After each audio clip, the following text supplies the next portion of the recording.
नमस्कार दोस्तों, मैं राजेश आपका अपने YouTube channel learning SS with Rajesh में बहुत बहुत स्वागत करता हूं। आई होप कि डियर स्टूडेंट आप अपनी आरआरबी ग्रुप डी की तैयारी अच्छे से कर रहे होंगे। चलिए आज हम आरआरबी ग्रुप डी के लिए जैसे कि पहले एक्सपेक्टेड क्वेश्चंस किए हैं आज भी हम, लेकिन आज जनरल साइंस से हम कुछ एक्सपेक्टेड क्वेश्चंस करेंगे जो कि आरआरबी तथा अन्य कम्पिटिटिव एग्ज़ाम में कई बार रिपीट हुए हैं और जिनके एग्ज़ाम में आने की पूरी संभावना रहती है। पहला क्वेश्चन आज का है, कार्य का मात्रक क्या है। कार्य का मात्रक आपने एनसीईआरटी में कई बार पढ़ा है कि जूल जो है वो कार्य का मात्रक है। उसके बाद प्रकाश वर्ष इकाई है, यानी प्रकाश वर्ष क्या मापने की इकाई है, और हमने पढ़ा कि दूरी मापने की इकाई है प्रकाश वर्ष। एम्पियर, एम्पियर किसका मात्रक है? विद्युत धारा का मात्रक है एम्पियर। उसके बाद निम्न में से समय का मात्रक कौन सा नहीं है। हमने अभी जस्ट पढ़ा था कि दूरी मापने का कौन सा, प्रकाश वर्ष जो है वो दूरी मापने की इकाई है, समय का मात्रक नहीं है, इसलिए प्रकाश वर्ष जो है वो समय का मात्रक नहीं है। उसके बाद पारेषक, हमने जाना है कि पारेषक भी किसकी इकाई है? दूरी मापने की इकाई है। उसके बाद निम्नलिखित में से कौन सा एक सुमेलित नहीं है। हमने पढ़ा है कि डेसिबल जो है वो ध्वनि प्रबलता की इकाई है, ध्वनि मापने की इकाई है। असव शक्ति, शक्ति की यानी हार्स पावर जिसे आप कहते हैं कि इतने एचपी की मोटर है, एचपी मतलब असव शक्ति, शक्ति मापने की इकाई है। और समुद्री मील दूरी की इकाई है। उसके बाद सेल्सियस जो है वो ऊष्मा की इकाई बताया गया, लेकिन जो कि गलत है, ये टेम्परेचर मापने की इकाई है, तापमान की इकाई है सेल्सियस। उसके बाद lumen, very very important question, कई बार एग्जाम में मैंने पाया कि ल्यूमेन किसका मात्रक है? ज्योति फ्लक्स का मात्रक है ल्यूमेन। उसके बाद आगे बढ़ते हैं, पास्कल। पास्कल जो है वो दाब की इकाई है, पास्कल, कई बार हमने पढ़ा। और कैडिला किसकी है? ज्योति तीव्रता की। कैडिला ज्योति तीव्रता मापने की इकाई है। उसके बाद यंग प्रत्यास्था गुणांक का एसआई मात्रक क्या है? तो यंग प्रत्यास्था गुणांक का एसआई मात्रक न्यूटन स्क्वायर मीटर है। याद रखिएगा, बड़ा इंपॉर्टेंट क्वेश्चन है, एग्जाम में आने की पूरी संभावना है। उसके बाद निम्नलिखित में से युग्मों में से किन भौतिक राशियों के समान विमीय सूत्र नहीं है। यानी ये दो भौतिक राशियां दी गई है, कहता है कि इनके सूत्र जो हैं वो समान नहीं हैं, बाकियों के सूत्र समान रहते हैं। जैसे बताए गए कार्य और ऊर्जा के विमीय सूत्र समान है, भार और बल के, आवेग और संवेग के, लेकिन बल और दाब जो भौतिक राशियां हैं उनके विमीय सूत्र समान नहीं है। बड़ा इंपॉर्टेंट क्वेश्चन। उसके बाद आदिश और सादिश राशि एग्जाम में कई बार पूछी जाती है कि आदिश राशि है, इनमें से आपको पता है कि ऊर्जा जो है वो आदिश राशि है, जबकि संवेग, बल, आघूर्ण आदि क्या है? वो सादिश राशियां हैं। अब आगे निम्नलिखित में से सादिश राशि, यानी आप क्या समझा आपने? 3 तो पॉइंट यही लर्न हो गए, संवेग, बल, आघूर्ण और वेग, ये किस में आते हैं? सादिश राशि में आते हैं। तो आपने पढ़ा सादिश राशि कौन सी? इनमें से वेग। और ऊर्जा, द्रव्यमान, समय, लंबाई, ये क्या है? आदिश राशियां हैं। उसके बाद पदार्थ के संवेग और वेग के अनुपात से कौन सी भौतिक राशि प्राप्त की जाती है? कहता है कि संवेग और वेग का अनुपात क्या कहलाता है?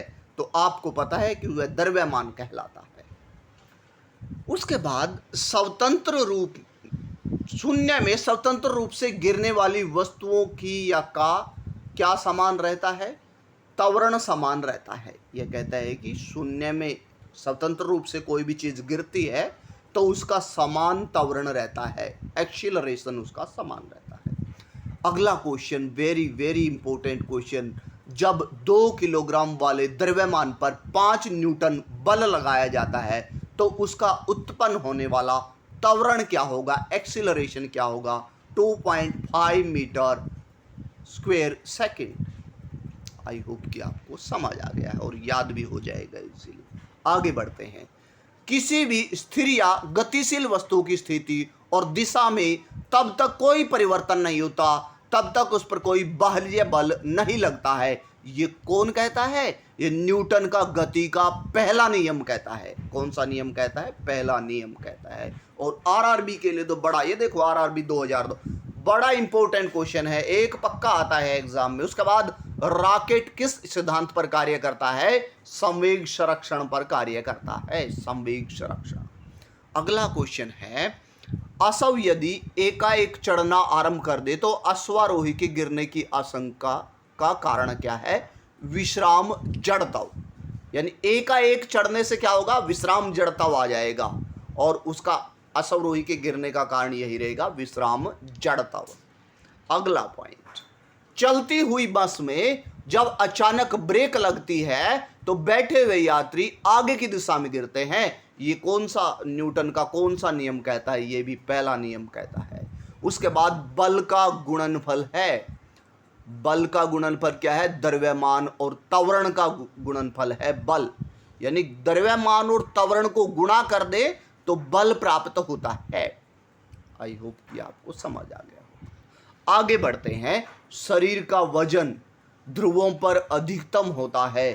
हमने पढ़ा है कि शरीर का वजन ध्रुवों पर क्या होता है? अधिकतम होता है। उसके बाद किसी भी मनुष्य का भार पृथ्वी पर 600 न्यूटन है, तब चंद्रमा पर उसका भार कितना होगा? 100 न्यूटन होगा। यानी आप समझे कि अनुपात 1:6 का है धरती और चंद्रमा पर। वहाँ 600 न्यूटन है और चंद्रमा पर 100 न्यूटन रह जाएगा। उसके बाद पृथ्वी की सतह पर किसी का भार 29.4 न्यूटन है, उसका द्रव्यमान कितना होगा? उसका द्रव्यमान 3 किलोग्राम होगा। चलिए आगे बढ़ते हैं। एक अंतरिक्ष यात्री पृथ्वी तल की तुलना में चंद्र तल पर अधिक ऊंची छलांग लगा सकता है, क्योंकि चंद्र तल पर गुरुत्वाकर्षण बल पृथ्वी की तुलना में अत्यल्प है। यानी वहां पर आदमी धरती की तुलना में ज्यादा छलांग लगा सकता है, क्योंकि वहां पर गुरुत्वाकर्षण बल बहुत कम है चंद्रमा पर। आई होप कि आपको पॉइंट समझ आ गया होगा। उसके बाद आगे बढ़ते हैं। 1 किलोग्राम राशि का वजन कितना होता है? 9.8 न्यूटन होता है। अब आपसे ये भी पूछा जा सकता है कि 3 किलोग्राम राशि का वजन कितना होगा? 9.8 से गुना कर देंगे आप। चलिए, जड़त्व आघूर्ण का व कोणीय त्वरण का गुणनफल क्या होता है? कहता है कि जड़त्व आघूर्ण और कोणीय त्वरण का अगर गुणा की जाए तो उनका गुणनफल क्या कहलाता है? उनका गुणनफल टार्क कहलाता है, टार्क। चलिए आगे बढ़ते हैं। आई होप कि सेशन आपको अच्छा लगा और क्वेश्चन आपको समझ आ रहे हैं और रिपीटेड क्वेश्चन है, इनकी एग्जाम में आने की पूरी संभावना रहती है। जल के आयतन में क्या परिवर्तन होगा यदि तापमान 9 डिग्री सेल्सियस से गिराकर 3 डिग्री कर दिया जाए? तो आयतन पहले घटेगा और बाद में क्या हो जाएगा? बढ़ जाएगा। एक बीकर में पानी पर बर्फ तैर रही है, जब बर्फ पूर्णतः पिघल जाएगी तो बीकर में पानी का तल उतना ही रहेगा। ये आपने एनसीईआरटी में कई बार पढ़ा है। आरआरबी 2004 और एमपी पीएससी में आया हुआ एक क्वेश्चन है। आगे बढ़ते हैं। किसी बोतल में पानी भरा जाता है तो उसे जमने दिया जाए तो बोतल टूट जाती है, क्योंकि क्या होता है? पानी जमने पर फैलता है। आपने देखा होगा पानी जमने पर फैलता है, इसलिए हम बर्फ़ जमाने के लिए वो कटोरे वगैरह रखते हैं, क्योंकि वो फैल जाता है। उसके बाद सड़क पर चलने की अपेक्षा बर्फ़ पर चलना कठिन है, क्योंकि क्या होता है? बर्फ़ में सड़क की अपेक्षा घर्षण कम होता है। यानी घर्षण, हम फिसलते रहेंगे, घर्षण कम होगा, इसलिए वहाँ पर चलना मुश्किल होता है। आगे, एक नदी में चलता हुआ जहाज समुद्र में आता है, तब जहाज क्या है? जहाज थोड़ा ऊपर जाएगा। क्या हो जाएगा? ऊपर जाएगा। उसके बाद लोहे की कील पारे में क्यों तैरती है जबकि पानी में डूब जाती है? क्योंकि लोहे का घनत्व पानी से अधिक है तथा पारे से क्या है? कम है। तो क्या समझे आप? अगर घनत्व कम होगा तभी कोई चीज तैरेगी, अगर घनत्व ज्यादा हो जाएगा तो वो चीज डूब जाएगी। तो तो आपने देखा कि पानी से उसका घनत्व ज़्यादा होता है इसलिए डूब जाती है, और पारे से कम होता है इसलिए लोहे की कील पारे में तैरती रहती है। चलिए आगे बढ़ते हैं। पानी का घनत्व अधिकतम होता है। अधिकतम घनत्व मतलब डेंसिटी, आपने पढ़ा होगा कि वो 4 डिग्री सेल्सियस पर उसकी डेंसिटी पानी की अधिक रहती है। और समुद्र में पलवन करते आइसबर्ग का कितना भाग समुद्र की सतह के ऊपर रहता है? यानी आइसबर्ग मतलब कोई बर्फ का कोई टुकड़ा, बहुत बड़ा टुकड़ा आइसबर्ग, अगर वो कहता है कि पानी पर तैरेगा, कितना भाग ऊपर रहता है? 1/10 भाग उसका ऊपर रहता है। ये आपने पहले भी थ्योरी पढ़ी हुई है।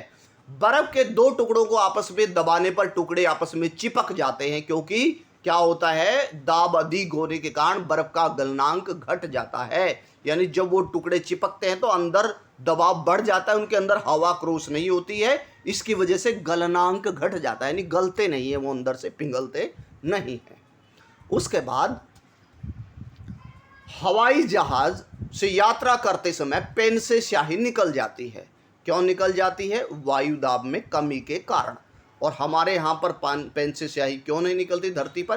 क्योंकि वायु दाब ज़्यादा है यहाँ पर। उसके बाद आई होप कि आपको सभी क्वेश्चन अच्छे से समझ आ रहे होंगे। ऊंचाई की जगहों पर पानी 100 डिग्री सेल्सियस के नीचे के तापमान पर क्यों उबलता है? क्योंकि वायुमंडलीय दाब कम होता है और अतः उबलने का बिंदु नीचे आ जाता है। यानी कहता है कि अगर पहाड़ों पर पानी को उबाला जाए, कहता है कि पहाड़ों पर पानी जल्दी उबल जाता है। क्यों उबल जाता है? क्योंकि वहाँ पर वायु दाब कम होता है, एयर प्रेशर कम होता है। साबुन के बुलबुले के अंदर का दाब वायुमंडलीय दाब से अधिक होता है, और दाब अधिक होता है इसलिए वो जल्दी फूट भी जाता है। उसके बाद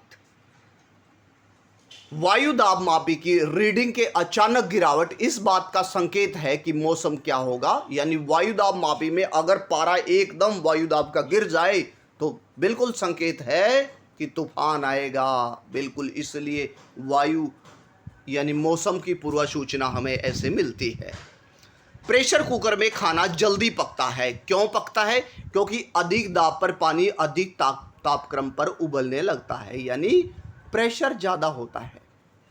प्रेशर कुकर में प्रेशर बनता है, उसकी वजह से क्या होता है, पानी हो या चीज़ें हो जल्दी उबलने लगती हैं।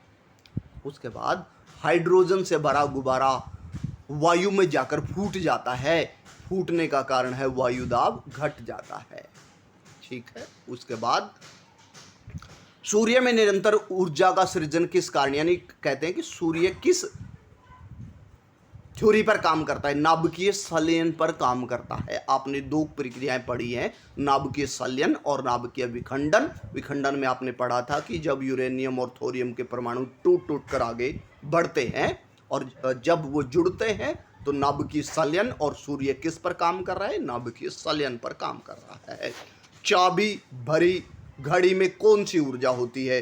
तो आप सोचते होंगे कि चाबी भरने के लिए हम उसे घुमाते हैं, इसलिए वो गतिज ऊर्जा होनी चाहिए, लेकिन नहीं, घुमाकर हम छोड़ देते हैं और पूरा दिन वो काम करती है, तो उसमें कौन सी ऊर्जा है? स्थितिज ऊर्जा काम करती है। उसके बाद जब हम रबड़ के गद्दे वाले सीट पर बैठते हैं तथा गद्दे पर लेटते हैं तो उसका आकार परिवर्तित हो जाता है। ऐसे पदार्थ में पाया जाता है स्थितिज ऊर्जा, यानी स्थिति मतलब वो अपनी स्थिति में आ जाता है बैठने पर, इसलिए उसमें वो स्थितिज ऊर्जा है। इम्पोर्टेंट क्वेश्चन है, आपने पढ़े ही नहीं होंगे शायद, और यही एग्जाम में कई बार आते हैं। अगला क्वेश्चन, निम्न में से कौन सी गतिज ऊर्जा नहीं है? खींचा हुआ धनुष क्या नहीं है? गतिज ऊर्जा नहीं है, क्योंकि खींचा हुआ धनुष अपनी स्थिति में आ गया है। स्थिति जहां पर जिस पॉइंट पर वो अच्छे से निशाना लगा सकता है, लेकिन चली हुई गोली में गति है, चलता हुआ थोड़ा, बहता हुआ पानी, ये क्या है? गतिज ऊर्जा है। जब एक वस्तु की गति दोगुनी हो जाती है तो गतिज ऊर्जा कितनी हो जाती है? यानी कहने का मतलब गति और गतिज ऊर्जा में 2 गुना है, यानी वो अगर 1 है तो वो 2 हो जाएगी, और कह रहा है कि वस्तु की गति 2 गुनी है तो गतिज ऊर्जा 4 गुनी हो जाएगी। चलिए आगे बढ़ते हैं। आज का लास्ट क्वेश्चन, निम्न में से कौन सा नियम इस कथन को वैध ठहराता है कि द्रव्यमान का न तो सृजन किया जा सकता है और न ही विनाश? यानी ऊर्जा संरक्षण का नियम कहता है कि जैसे आपने पढ़ा होगा, ऊर्जा ना बनाई जा सकती है ना मिटाई जा सकती है, यानी ऊर्जा को हम बचाएंगे तो ही बचेगी। ऐसा ही कहता है द्रव्य का सृजन का नियम, यानी कहता है कि द्रव्य का न तो सृजन किया जा सकता है न विनाश किया जा सकता है। इसको कौन सा नियम प्रूव करता है? ऊर्जा संरक्षण का नियम प्रूव करता है, क्योंकि आपने पढ़ा है कि ऊर्जा लिखा हो जाता है energy save is the production of energy. I hope कि आज का सेशन आपका अच्छा लगा होगा, क्वेश्चन अच्छे लगे होंगे। अगले 50 क्वेश्चन शाम को लेकर आ रहा हूं मैं, जो कि वेरी वेरी इंपॉर्टेंट होंगे। यदि आप मेरे यूट्यूब चैनल पर नए हैं तो please subscribe the channel, like and share also. और आपसे बड़ी गुजारिश है कि ज़्यादा से ज़्यादा शेयर कीजिए ताकि आपके और दोस्त आपको इससे बेनिफिट उठा सके। Thank you and have a nice